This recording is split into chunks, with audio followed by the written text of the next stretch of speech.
Welcome, everyone. So I'm so excited that you've decided to join me today. And if we have not yet met, my name is Michelle Nagel, and I am a coach mentor, and I really enjoy helping people improve their connections with the ones that they care about and the ones that they love. So I'm motivated to help each of you achieve better relationships and improve your own health and well-being, because relationships have everything to do with what your health is like. So if you have any questions during our time together, make sure that you email me. My email address is Michelle with 2 L's at isoulshift.com, and I'll get back to you and answer your questions or interact with you in whichever way is most useful to you, if you let me know that. So let's start this webinar by looking at the different types of relationships, because we all have relationships. We all have different types of relationships. So let's look at some of those. So what I'm going to do is I'm going to share my screen with you, and hopefully it's going to work this time. And then I will also get rid of my picture so that it makes it so that it's not so distracting. So we'll start here, and yay, it worked today. So let's see. Now I'm going to get rid of my video. There we go. Okay, so building strong relationships. And the term interpersonal relationships refers to a created bond between two or more people. To dive a bit deeper, it's a close association between individuals sharing common interests and goals. So we can break down interpersonal relationships into different categories. You can have a family interpersonal relationship, you can have friendships, you can have professional relationships, and romantic relationships. So different forms of relationships can develop under each category, and there are a number of musts for an interpersonal relationship to form. So in order to develop an interpersonal relationship, the following must be met. Individuals must share common goals or objectives with similar interests. Individuals must respect each other's views and opinions. There must be some form of attachment, and trust and honesty play a pivotal role. So now let's look at each category and what differentiates them and how they serve to meet our needs, because that's the whole point of relationships, is to meet one another's needs. Familial relationships are the very first type of interpersonal bond we form beginning in infancy. Whoever was the first person that you saw after you were born is somebody that you bonded to. Family plays an important role in protecting children and meeting their physical needs for survival, while also providing emotional support and education.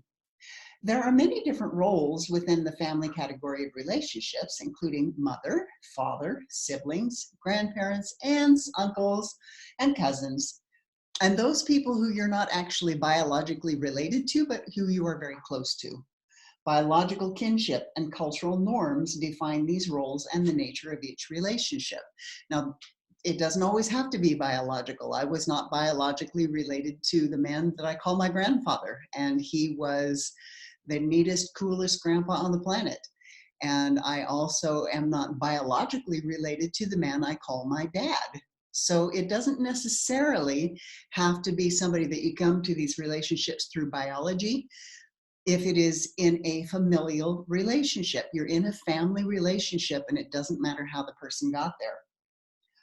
So family relationships are the only category of interpersonal relationships which are involuntary.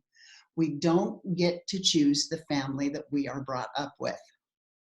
My mother used to say, you can't prune your family tree. They're just there. So over the course of a lifetime, however, our role with a family may evolve. We begin being completely dependent on caregivers. However, as we age, our caregivers may become more dependent upon children for survival. So I was taken care of by my parents, and I ended up taking care of my parents before they passed away. In many cases, the child can increasingly provide emotional and physical support for their caretakers. Friendships can share equal or even greater levels of intimacy than familial because friendships are voluntary, unlike familial relationships. Friendships attachment typically forms through shared interests, experiences, and attitudes.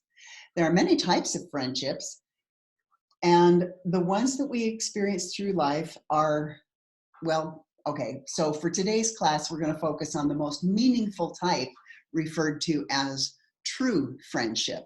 Because you know, there's a whole lot of people that you have in your life that are just acquaintances, and you might call them friends, but they're not really true friends. So true friendship can be defined as those who provide emotional support. A true friendship will remain during good and bad times without exceptions. And this doesn't indicate a relationship doesn't have quarrels. It's just one that will survive those disagreements. Friendships are a two-way street. At the core of every true friendship is trust. Friends are important to help challenge us, support us, enable us to grow, and vice versa. The people we work with can make all the difference in loving or hating a job. Relationship development among colleagues is important. After all, we may be spending over 40 hours a week with our coworkers. Professional relationships arise out of circumstance. Beyond working for the same organization, you may have very little interaction with them. So you may not necessarily be, quote, true friends with your coworkers. They are more of the ones that are in the professional acquaintance category. There are various types of professional relationships, many of which don't ever go past that acquaintance point. So a team member may be a coworker you work closely with regularly, making them slightly more than an acquaintance, but not necessarily somebody that you would call a friend. A work friend is someone that you have a personal connection with, someone you might have lunch with, sit by in meetings, or attend events with outside of work. That's a work friend.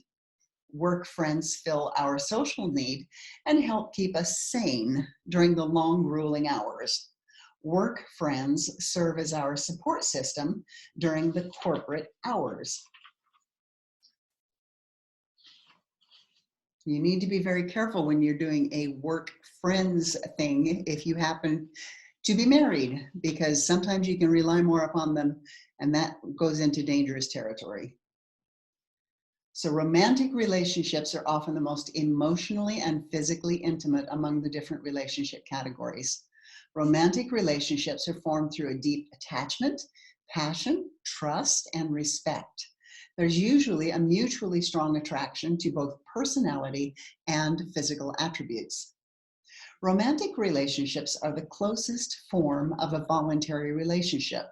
This will lead to a secure connection or bond between two people not shared with anyone else. Actually, I'd like to say it should lead.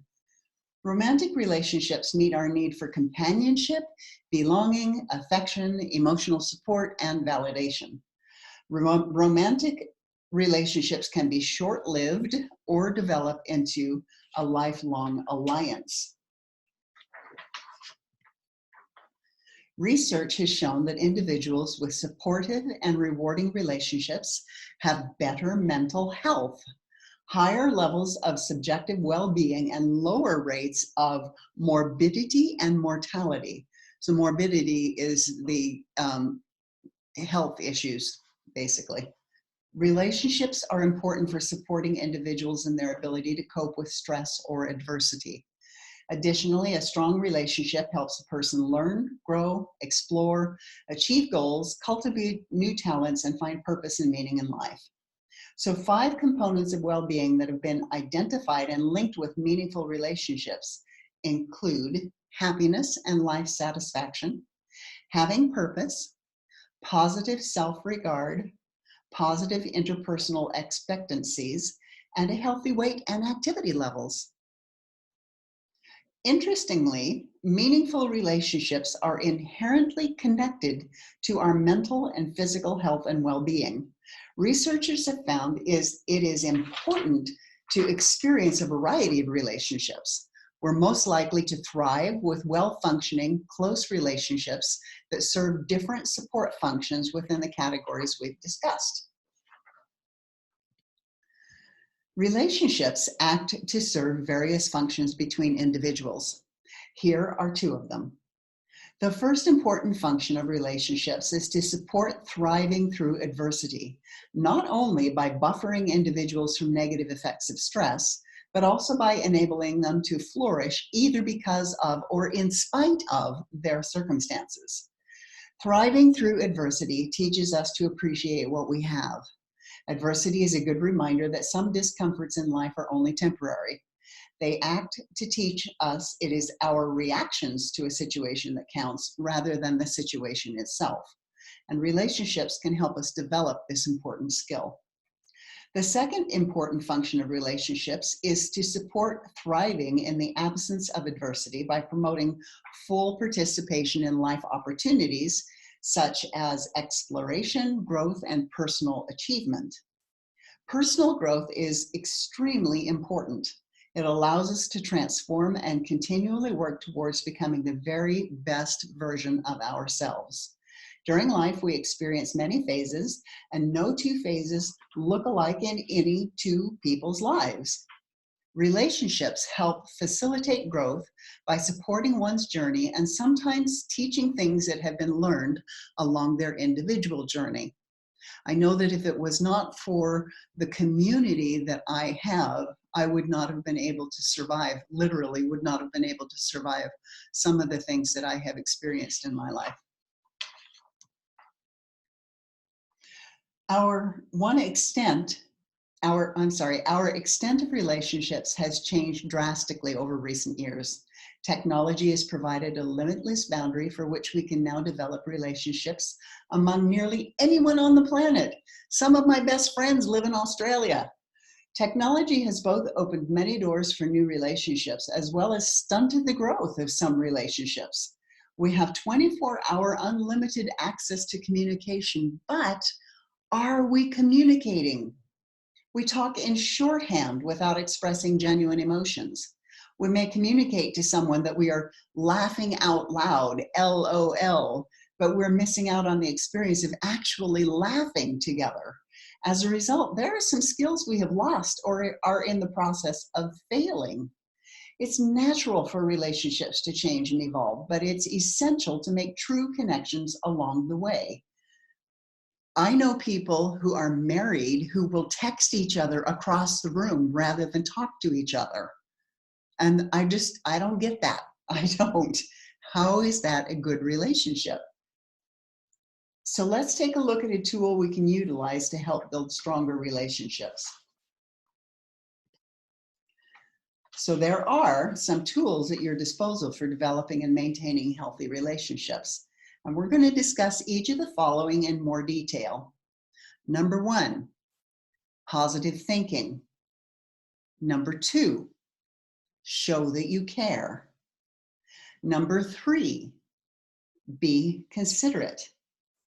Number 4, be an active listener. And I also might add in there, have eye contact when you are listening to somebody. Number 5, self-awareness. Number 6, settle disputes. Have the guts to go and talk to somebody when there's something that's bothering you. Don't just stuff it, and don't stockpile. Stockpiling is where you collect every single fault or every single wrong thing that person has ever done in their entire life, and you put it in a box because you're not going to ever forget it. That is not going to help your relationship. So settle those disputes. Have the courage to actually have conversations with these people if they're important to you. Be a great communicator. Tell them what you need. Don't assume that everybody's a mind reader, because none of us are. We may know somebody really, really well and kind of have ideas of what they need, but we don't actually know what they need unless they tell us. So we have to tell them, this is what I need, and we have to listen when they tell us, this is what I need. And when they don't tell you what they need to learn how to do that too. Be the kind of friend you want to have. So do you want somebody who just kind of doesn't pay attention to you, or do you want somebody who's really attentive? Be the kind of person that you want to have be friends. And then put yourself in the other's shoes. It's not all about you, and it's not all about them. It has to be a good give and take. And don't keep score. Somebody is always going to screw up. It's guaranteed. Somebody's going to hurt your feelings at some point. You can't be in a relationship without getting your feelings hurt. But don't keep score. That means be forgiving, be loving, be kind, be attentive. Be those things that you would like to have them be to you. While it's not realistic to expect to be happy all the time, building strong relationships requires positivity to thrive. It's easy to pull others down with you when you're having a bad day, but too many days like this will cause others to go searching for those with a more cheerful outlook. This goes for any type of relationship you're trying to cultivate or strengthen. Having a positive disposition is welcoming and inviting. Others will be attracted to your positive force. If you need a boost in positivity, here are a few tricks. Look for the optimistic viewpoint, even in negative situations. There is always a lesson to be learned, and there's always ways that it could be worse. So look at the positive things about any interaction or any situation.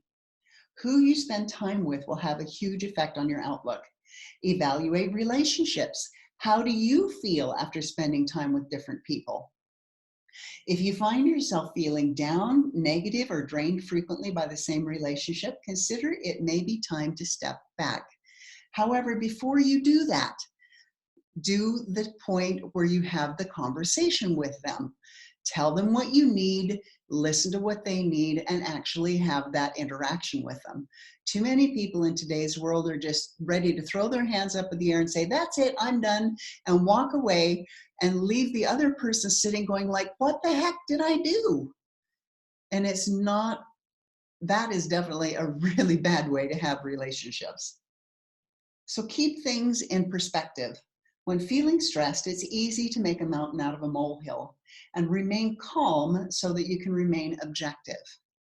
Also, don't believe everything that somebody else tells you about your friend. So it's called triangulating. So you got person A, person B, and person C. Person A tells person B something that person C said, and they're going, well, that wasn't very nice. And then person A goes to person C and tells them something that person B said. And they're going, well, that's not really nice. And now you've got person B and person C angry at each other and not knowing why, because neither one of them said what person A said they did.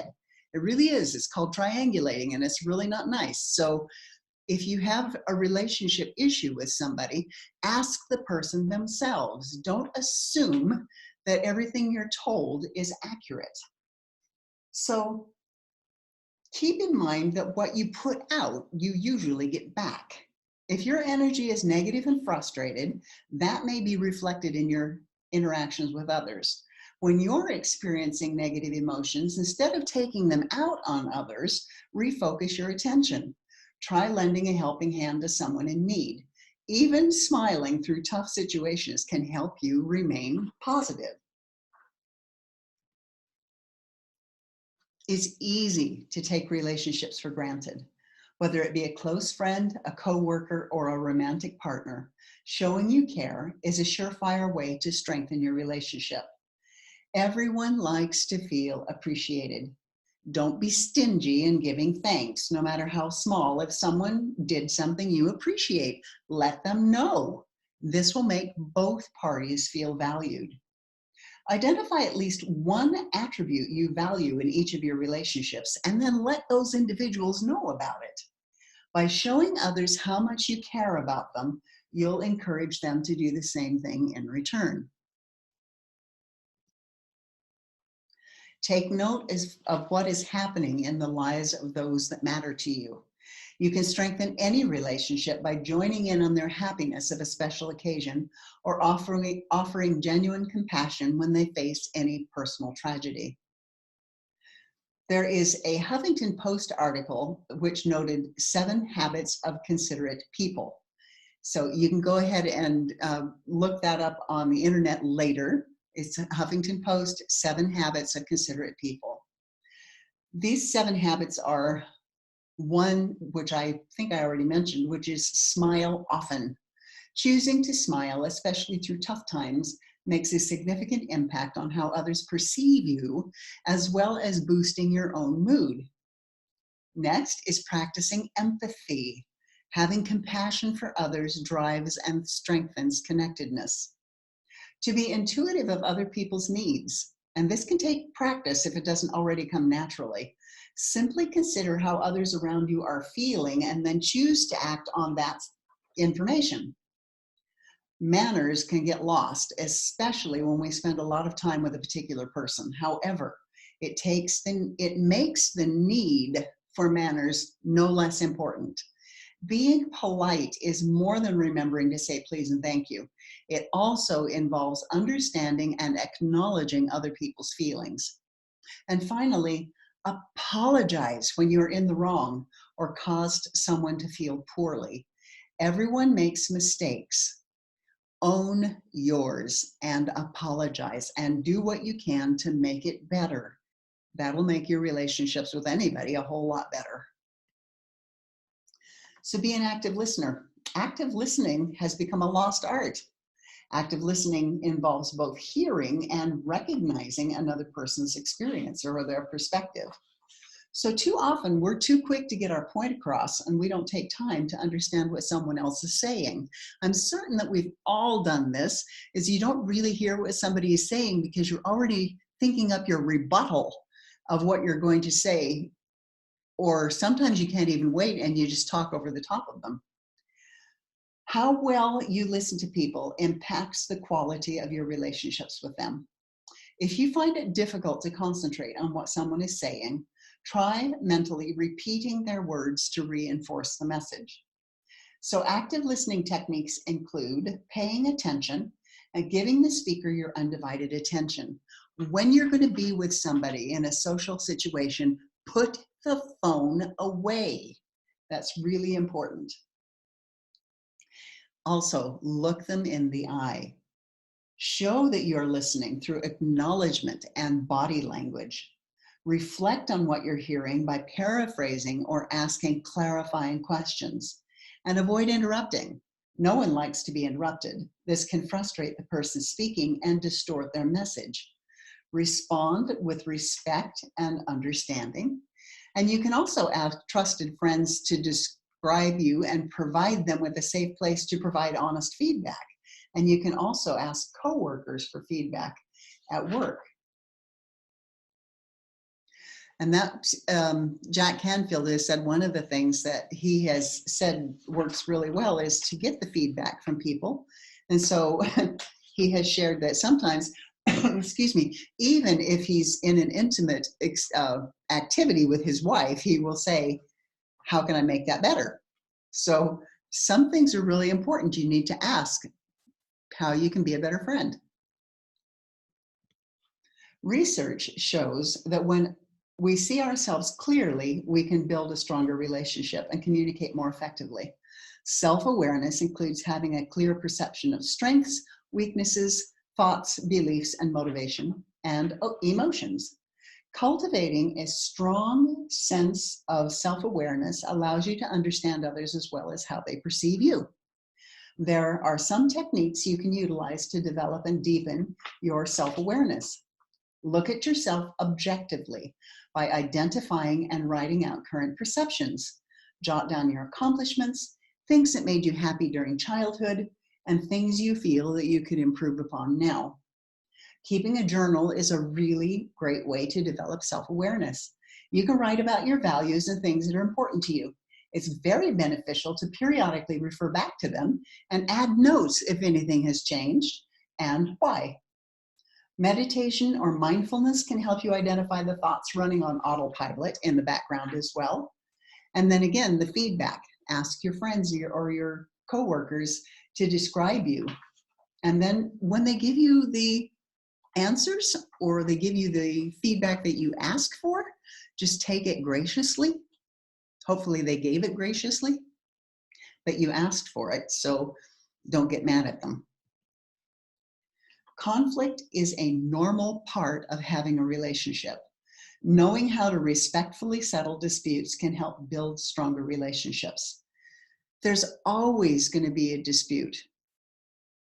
Stuffing your emotions and stuffing how you feel is not a way to have a good relationship, and it'll blow up eventually. So here are some tips for managing and resolving conflict in a healthy way. Address situations as they occur. Don't avoid the conflict. If you can't let something go, it should be addressed quickly before developing into a larger issue. Remember, I talked about that box where you stuff every little flaw, every little fault, every little thing that they did wrong, and you just hold it there and you keep it. Eventually, the edges of those boxes are going to break down. And then all of a sudden, there's just going to be this thing that happens, and the person that you're in the relationship with is going, well, what the heck? Why didn't we talk about this like years ago instead of just now? I'm just now learning about it. Remember, the relationship is more important than winning an argument, and try to be respectful of other people's viewpoints. Let go of past hurts and resentments and focus on the present dispute. Pick your battles because conflict can be so draining. So it's important to consider whether the issue is worthy of your time and effort. And be willing to forgive and know when to let something go. You're not always going to win. Communication is key to connecting with others. It's a common myth that just because you talk to somebody means you're communicating with them. Communication is much more than talking. It's about connecting by using your verbal, written, and physical skills to fulfill the needs of any given relationship. Many of the techniques we've already discussed go hand in hand with improving communication.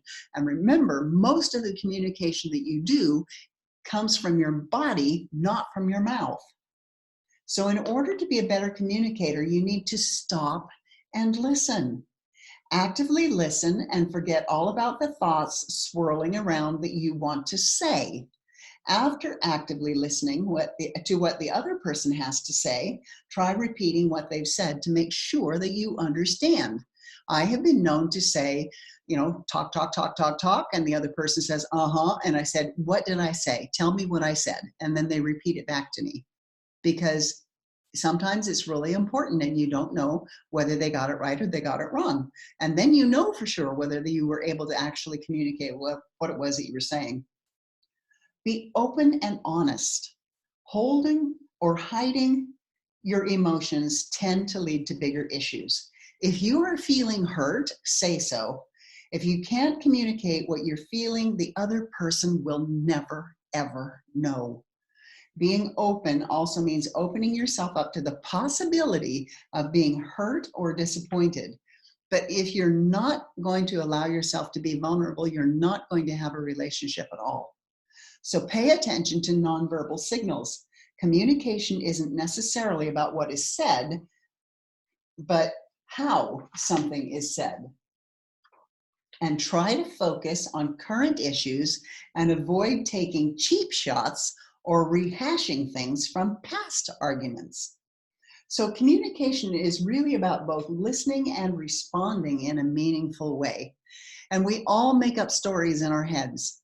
So Brene Brown, who is a researcher on emotions, and she has given several TED Talks, and she's quite well known for the work that she has done regarding emotions, has this thing that she uses with her husband. He will say something or do something, and she will say, "The story I'm making up in my head is this." So if she uses the example that she was telling him something and she felt really vulnerable telling him about it, and he wasn't paying attention to her. And so she said, "The story I'm making up in my head is that this is not important to you and you don't care how I feel." And he looked at her and he said, "Huh? What? I'm sorry, I was thinking that it was time to mow the lawn." So sometimes if people are not truly listening to us, we make up a story in our head about how they are taking it, and then we can get mad at them because they didn't take it the way we wanted to. And what it really turns out is they weren't even listening to us. So we really do need to learn how to communicate better with each other. Be the kind of friend you want to have. It's important to give back to others what you expect from them. To build a healthy relationship, think about the qualities that you expect in others. And do you exhibit and offer these same qualities? If you expect a colleague to be respectful of your opinions, even when they're different, do you respond to them with the same level of respect? Maybe you expect a close friend to be a shoulder to cry on when things are difficult, but do you show up for them in the same way? And no matter what the relationships are, it's important to examine your expectations to make sure they're realistic by living up to the very same expectations. Put yourself in others' shoes. Empathy can be a tough one unless you happen to be an empath, then it's something we do fairly easily. But having empathy for someone is one thing, and however, it's another thing to actually put that empathy into action. When building a strong relationship, it's important to actively choose to view the world beyond yourself. It's not all about you. Once again, this is made possible through communication and active listening. Be understanding and acknowledge that there may be something going on other than what you're seeing. How many times have you walked into a situation still reeling from another situation? Remember, somebody else's bad day may have started hours and hours before. It may have absolutely nothing to do with you, so don't take it personally, because it's not all about you. Show compassion, excuse me, when someone is acting out of character. Excuse me. If somebody is acting in a way that they don't normally act, there's always a reason. It doesn't necessarily mean that they want to break up with you or they don't want to be around you anymore. Something is going on, and that's where you have the empathy. So by accepting and realizing that we all make mistakes. And the bottom line is we all have obstacles to overcome. So I'm reminded of this famous quote, "Be kind, for everyone you meet is fighting a battle you know nothing about." Don't keep score. Relationships aren't about tit for tat or keeping score. It's common to tally up all the ways you give in a relationship and the other person doesn't. However, noticing you're doing more versus holding on to it is the difference between moving on and resentment. Keeping score is me-centered, meaning you elevate your role in the relationship to a place of superiority. Thinking in terms of not enough is a one-way ticket to viewing your relationship through the glass is half empty lens. Instead of keeping score, give for the joy of giving. Give because you see it is a task that is needing to be done. And when we give with strings attached, it's no longer unconditional giving. So if you give somebody a gift and then expect them to use it in a certain way, that's not a gift. A gift is you hand something to somebody, you give something to somebody, your time, effort, energy, money, gifts of tangible things or whatever. That is something, if you give it away to them, that means that you let go of it completely. It's theirs. You've given it to them without any expectation of what you're going to get in return or how they're going to use it. That's what a gift is. True giving asks for nothing in return. Well, that was a lot of information. So let's quickly review everything we just went over.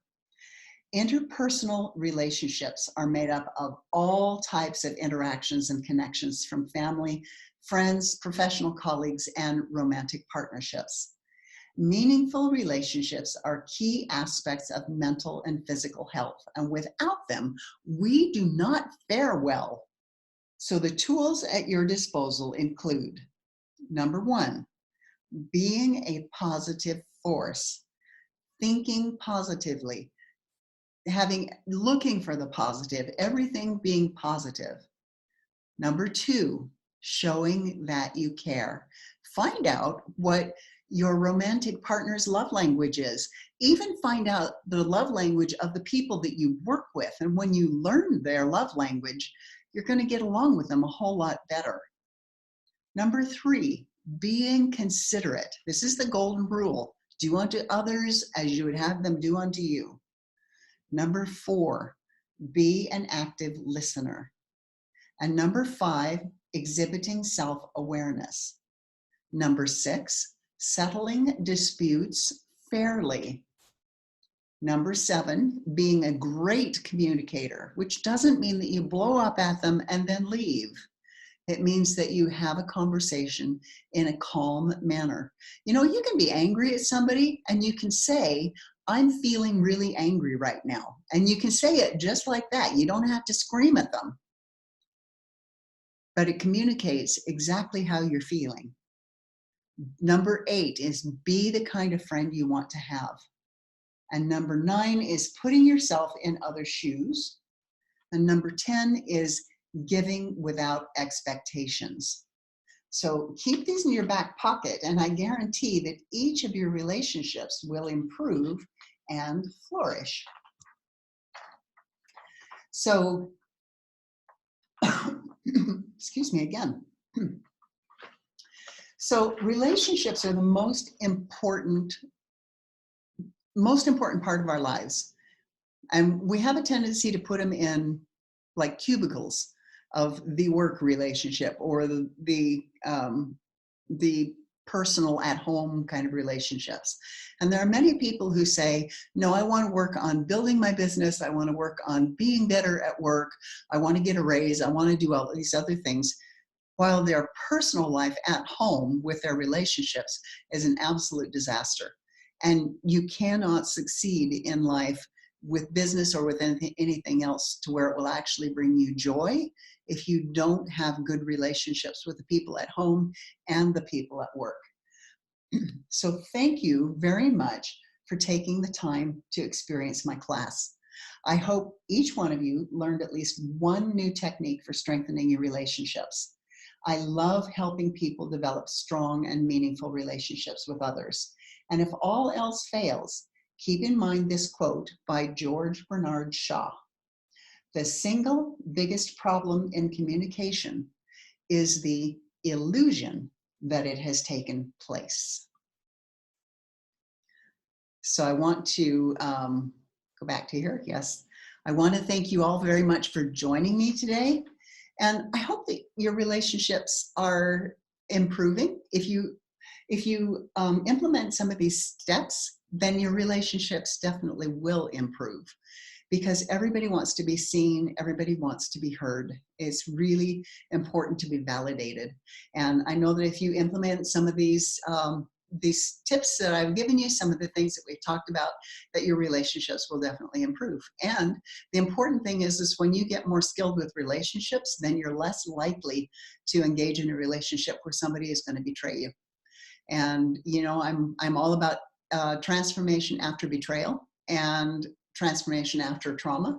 So if you have anything that you would like to talk about, then please go ahead and contact me. My email address again is michelle@isoulshift.com, and have a great day.